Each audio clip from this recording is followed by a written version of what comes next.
السلام علیکم ورحمۃ اللہ وبرکاتہ۔ الحمدللہ رب العالمین والصلاة والسلام علی سید المرسلین وعلی آلہ وصحبہ اجمعین، اما بعد، قال النبی صلی اللہ علیہ وسلم اذا كانت لیلۃ النصف من شعبان فقوموا لیلہا وصوموا نہارہا، رواہ ابن ماجہ او کما قال علیہ الصلاۃ والسلام۔ حضرات گرامی، امید ہے کہ آپ تم حضرات بخیر و عافیت ہوں گے۔ احادیث مبارکہ کے اندر 15ویں شب، جس کو شب برات بھی کہا جاتا ہے، اس کی بڑی فضیلت وارد ہوئی ہے۔ میں چاہتا ہوں کہ یہ رات یا عظیم الشان رات جس مہینے میں آتے ہیں، اس مہینے کی فضیلت میں آپ کو حضرات کے سامنے بیان کر دوں۔ خود شعبان المعظم کا مہینہ نہایت بابرکت اور فضیلت والی ہے۔ اللہ کے نبی صلی اللہ علیہ وسلم اس مہینے میں رمضان کے بعد سب سے زیادہ کثرت سے روزہ رکھا کرتے تھے۔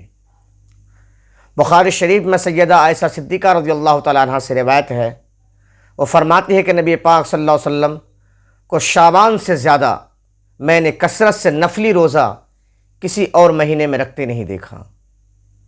یعنی رمضان کے بعد سب سے زیادہ روزہ جس مہینے میں تاجدار انبیاء محمد عربی صلی اللہ علیہ وسلم رکھا کرتے تھے، وہ شعبان کا مہینہ ہے۔ اللہ کے نبی نے مسلسل کے ساتھ اور بڑی کثرت سے اس مہینے میں روزہ رکھتے تھے۔ ایک اور روایت ترمذی شریف میں سیدہ حضرت ام سلمہ رضی اللہ تعالیٰ عنہ سے ہے، وہ فرماتی ہے کہ میں نے نبی پاک صلی اللہ علیہ وسلم کو رمضان اور شعبان کے علاوہ لگاتار 2 مہینے کسی روزہ رکھتے ہوئے کسی اور مہینے میں نہیں دیکھا۔ یعنی ان 2 مہینوں میں اللہ کے نبی صلی اللہ علیہ وسلم لگاتار روزہ رکھتے تھے، کثرت سے روزہ رکھتے تھے کہ اللہ کے نبی صلی اللہ علیہ وسلم 2 مہینے شعبان اور رمضان میں بتلایا کہ مستقل روزہ رکھا کرتے تھے۔ اسی طریقے سے ترمذی شریف میں بھی سیدنا حضرت انس بن مالک رضی اللہ تعالیٰ عنہ سے روایت ہے، وہ فرماتے ہیں جب نبی پاک صلی اللہ علیہ وسلم سے سوال کیا گیا کہ رمضان کے بعد نفلی روزوں میں سے سب سے زیادہ کس مہینے کے روزہ افضل ہے، تو نبی پاک صلی اللہ علیہ وسلم نے فرمایا رمضان کی تعظیم میں شعبان کے روزے۔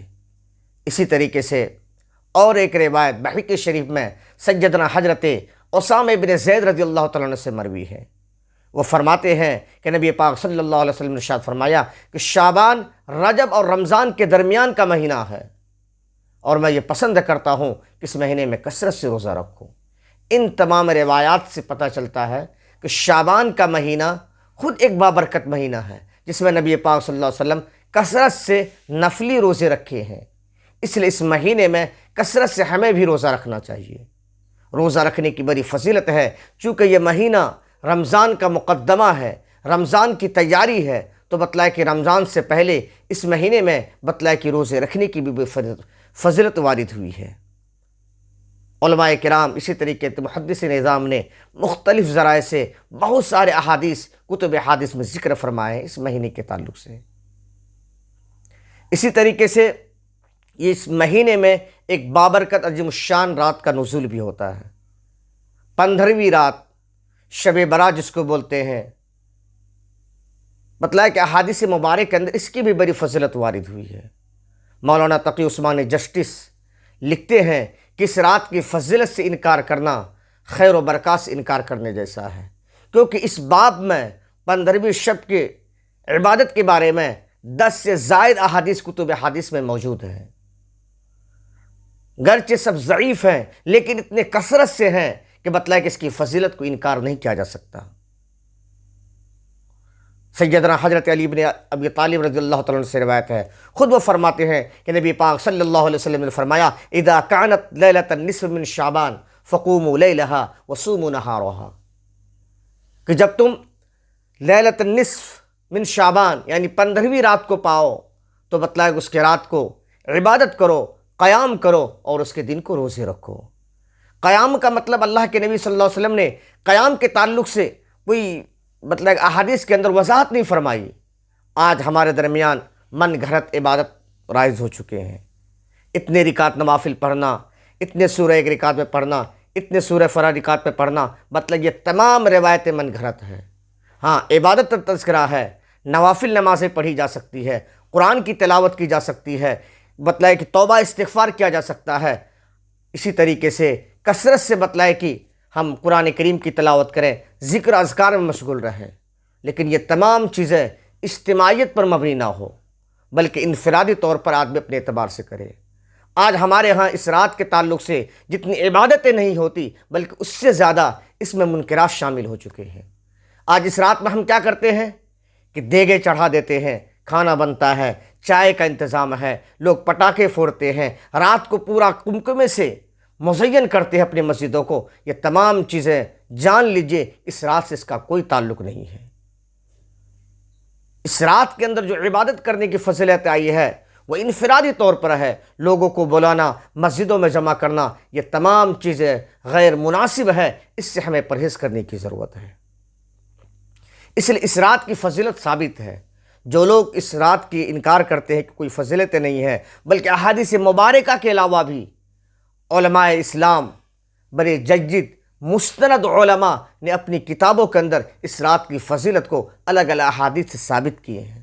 مفتی شفیع احمد قاسمی ایک جید عالم دین، معرف القرآن کے مصنف، خود اپنی کتاب شب برات میں لکھتے ہیں کہ حضرات صحابہ تابعین سے اس رات میں جاگنا اور اعمال مسنونہ پر عمل کرنا قابل اعتماد روایات سے ثابت ہے۔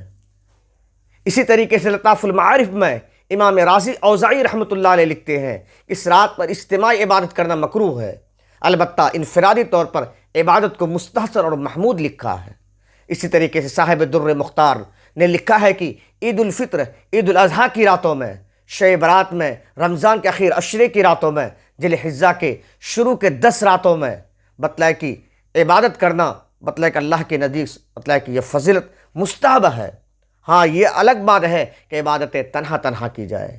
اسی طریقے سے اللہ ابن تیمیہ بھی فرماتے ہیں کہ شعبان کی 15ویں شب کے متعلق بہت سے حادث اور آثار موجود ہیں، اور سلف کی ایک جماعت سے منقول ہے کہ اس رات میں وہ نمازیں پڑھا کرتے تھے۔ یہ تمام وہ علماء ہیں جو بتلایا کہ مستند اور جید مانے جاتے ہیں، انہوں نے اپنی کتابوں میں اس طرح کی چیزیں لکھی ہیں، اس لیے اس رات کی فضیلت سے انکار نہیں کیا جا سکتا۔ احادیث مبارک کے اندر ترمذی شریف میں روایت ہے، اللہ کے نبی صلی اللہ علیہ وسلم ارشاد فرماتے ہیں کہ اس رات میں اللہ تبارک تعالیٰ بڑی تعداد میں مسلمانوں کی مغفرت فرماتے ہیں، یہاں تک کہ بتلایا کہ قبیلہ بنو کلب کی جو بکریاں ہیں، ان بکریوں کے جسم پہ جو بال ہیں اس سے بھی زیادہ اللہ تبارک تعالیٰ لوگوں کی مغفرت فرماتے ہیں۔ لیکن کہا کہ 5 آدمی، بعض روایتوں میں شعب الایمان میں کہ 6 آدمی کی اللہ مغفرت نہیں فرماتے ہیں، ان کی مغفرت کو معلق کر دیتے ہیں یہاں تک کہ وہ توبہ کر لے۔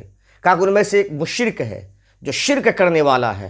آپ جانتے ہیں کہ شرک بہت بڑا گناہ ہے، ان الشرک لظلم عظیم، قرآن نے کہا کہ شرک کے علاوہ اللہ تمام گناہوں کی مغفرت فرما دیتے ہیں، اس لیے مشرک کی اللہ تبارک تعالیٰ اس رات میں دعا قبول نہیں کرتے ہیں، ان کی مغفرت نہیں کرتے ہیں۔